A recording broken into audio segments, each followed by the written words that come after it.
Allah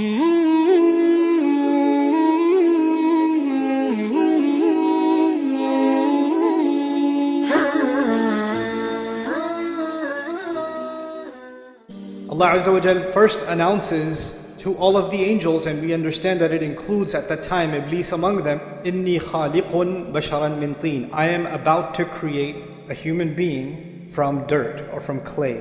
When he's saying this, he has not made Adam yet. فَإِذَا سَوَّيْتُهُ وَنَفَخْتُ فِيهِ مِنْ رُوحِي. And when I'm done balancing him, and when I blow into him from my ruh, then he says, فَقَعُوا لَهُ سَجْدًا. Then fall into sajda before. Allah has described that He is about to create our Father, and He has also described the process He's going to use to create us. He says, first of all, I'm going to make him from teen. We're not the only creation on this earth made from teen. In fact, all of the animals and all of the species that exist on this planet also are made from teen. But there's something additional about this creation that He's about to make, our Father, and by extension us, that is more than just teen. There's something more than just this animal presence, this animal existence. فَإِذَا سَوَّيْتُهُ. When I make him balanced. So Allah says there's a level of balance and perfection that is going to be added to this creature that doesn't exist in other creatures. Allah is telling us that human beings will have an ability to balance opposing things.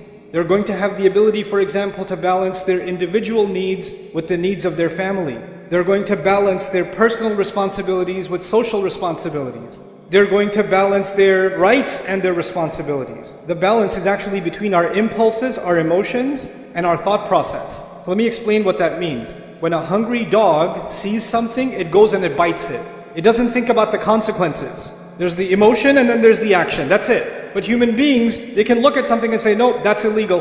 No, that's haram. You're getting late for work. There's a red light. Right? You have the ability to balance your emotion, your need, your desire to get to work early, but your need to abide by the law and stop at the red light. We're able to balance our thoughts and our emotions. Unlike other species, when they have an emotion, they have an impulse, they jump on it, they react. But we can think about the consequences, we can think about the long term, we can hold ourselves back. Allah Azza wa Jalla here says, human beings will be made with this amazing ability of balance. Then He says, وَنَفَخْتُ فِيهِ مِنْ رُوحِي. And then on top of that, I will blow into him from my own ruh, meaning the ruh that Allah especially designed for this human being, this special thing that will connect him, this human being, and Allah together in a unique way. That's what's going to be inside him.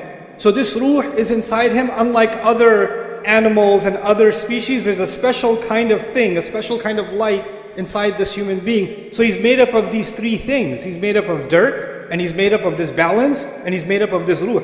And He let the angels know, these are the three parts that will make this human being amazing. And when these three things come together, then فَقَعُوا لَهُ سَاجِدِينَ. Then fall into sajda. It's important to note, the angels don't just see the seen. The angels are creatures of the unseen. So what is invisible to us, like the arsh of Allah, what is invisible to us like the jinn, what is invisible to us like the secrets of the skies, many of them, the angels, they travel through the skies. And then on top of that, they get to communicate directly with Allah. Allah talks directly to the angels. And Allah is telling them that this creature is so incredible. Of all the vast universe that He created, He says this one thing is so powerful that every last one of you should be overwhelmed at what Allah has done when He created Adam. That you should fall into sajda. فَسَجَدَ الْمَلَائِكَ كُلُّهُمْ أَجْمَعُونَ. All of them, all together fell into sajda. How big of a deal is the creation of Adam alayhi salam? So now, this announcement is made. And Iblis, we know, heard this announcement also. And if Iblis heard this announcement, he also knows that Adam is made up of three things.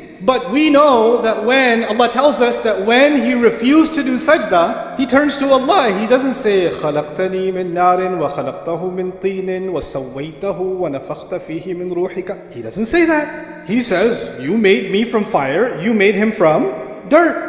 That's just one of those three things, isn't it? There's two more things. And he knows about those two other things. He knows about the taswiyah, the balance of the human being. He also knows about the ruh that is inside the human being. But when he complains to Allah that you made him from dirt, he pretends that he doesn't know about those other two things. But he does. He fully knows. When he denies these other two things, he knows that if he acknowledges those two things, then he has to acknowledge how incredible the human being actually is. But if he only acknowledges the dirt, if he only acknowledges the mud, then what's the difference between Adam and a horse? What's the difference between Adam and a cow and a monkey? They eat, he eats. They get shelter, they get shelter. They have kids, he has kids. He's just an evolved animal. That's all. Okay, so he can stand on his 2 feet. Big deal. He deliberately denies 2 components of our existence out of the 3. Now, he hates humanity. He blames Allah for giving us this position. He swore that he wants to not only see Adam alayhi salam fail, because if you hate Adam, then you got Adam expelled from Jannah. You should be like, I'm good now. I got my revenge. Feel better. Nah, he doesn't feel better. He's like, now I'm going to get his kids. And now I'm going to get his family. Now I'm going to get their kids and their kids. And he keeps ruining human beings time and time and time and time again. One of the things that we learn from this passage and these ayat of the Quran is that Iblis did not want the human being to be acknowledged as something worthy. One of his greatest successes, if he can convince you and me that in fact you're not worthy. Self-worth, valuing yourself, respecting yourself as a human being is actually one of the great crises in the world today. Oh, I used to have a job, but I'm retired now. Nobody cares about my opinion. I'm worthless. I just sit home all day. My son has a job. My daughters are gone away to college, and I'm just useless here. I'm just a burden on everyone. There's an old man sitting in his home thinking he's completely worthless. All I can do is just go to the masjid and come back, but I live with this worthlessness inside me. It's just better if I just die. A young man lives with worthlessness. He says, my brother graduated, my cousin got a job, everybody else is doing better. This one already got married. Look at me. I've got nothing. Everybody tells me I'm a loser, I must be a loser. What does Iblis want to do? He wants to get people to say things around you in your life. They'll say things to you that make you feel worthless. They don't even realize they're doing it, but they're having this effect on you when you start thinking, yeah, maybe I am worthless. Maybe I'm not that big of a deal. I'm a nobody.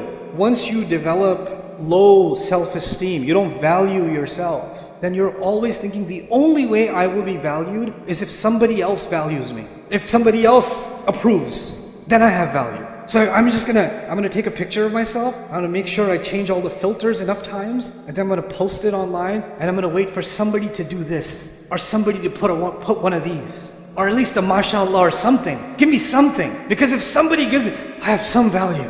Okay, now what do I gotta do? I need more value, because I'm worthless again. I haven't posted in 2 days. I need to get back on. I need to feel valued again. When you don't have enough value for yourself, you're always looking for value from where? Somewhere else. Someone else. Always looking for somebody else's approval. Always looking for somebody else's compliment. You didn't say anything. What do you think? What do you think I should do? What do you think of this? What do you think of that? Constantly asking for somebody else's opinion. Because without it, you're worthless. When you have low self-esteem, then you can't deal with any of your rights. Like, people can walk all over you, they can humiliate you, and in your head you're like, yeah, I deserve it, I'm scum anyway. What's even better is Iblis comes to those in your life sometimes and he says, hey, say this to him. Say, you know what? I know I treat you like a dog, but you deserve worse than that. So you should be happy that I even treat you this much. And you hear that enough times, and what happens? You start internalizing it. Because human beings, even if you reject something at first, if you hear it enough times, you start getting influenced by that. You start seeing yourself that way. When you start developing this is a great victory of shaitan, because shaitan says, that's what I was saying, man. That's exactly what I was saying, just dirt. Look at him. What ballads, what ruh. And what does Allah do? Before you and I even came on this earth, because of what our father was given, which we have been given, the creation of our bodies, then on top of that the taswiyah, and on top of that the ruh.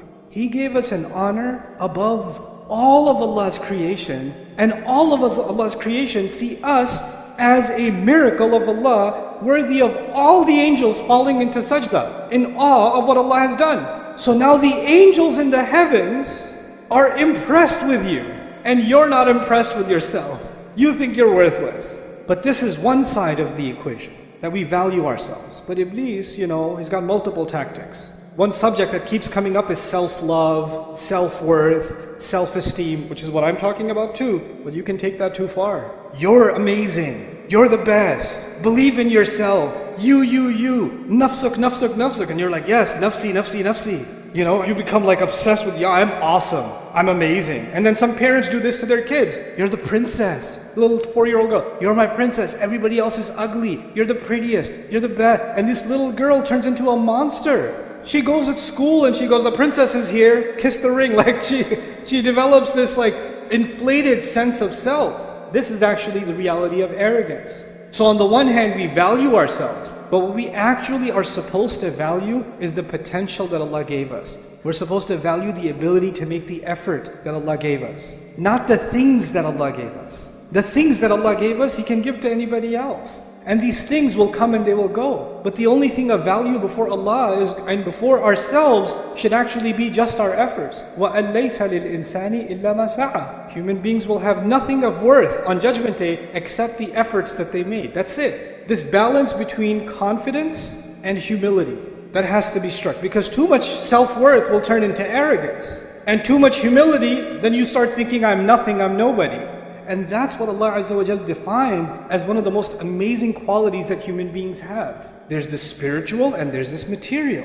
There's this confidence and there's this humility, and they both coexist. There's taswiyah all the time. And it's remarkable, right, that on the one hand Allah mentioned dirt, and on the other hand Allah mentioned the ruh, the two opposites, and in between them He mentioned balance. فَإِذَا سَوَيْتُهُ وَنَفَخْتُ فِيهِ مِنْ رُوحِي. SubhanAllah. Our entire life is supposed to be a struggle to find that balance, to find that real worth in ourselves. So we're not looking for it in other people, we're not looking for it in things, we're not looking for it in posts or engagement or followers. We're not looking for worth in the clothes we're wearing. We're looking for worth in what we give to Allah Azza wa Jalla. No goodness is worthless. No good effort is worthless. No human being is worthless. Find value in yourself that Allah has already given you. May Allah Azza wa Jal allow us to value ourselves, see our worth, and not allow shaitan to make me and you see ourselves as someone worthless or unworthy or someone who should be stepped on or should be punished. We should stop doing that self-hatred, and may Allah allow that self-value never to turn into arrogance.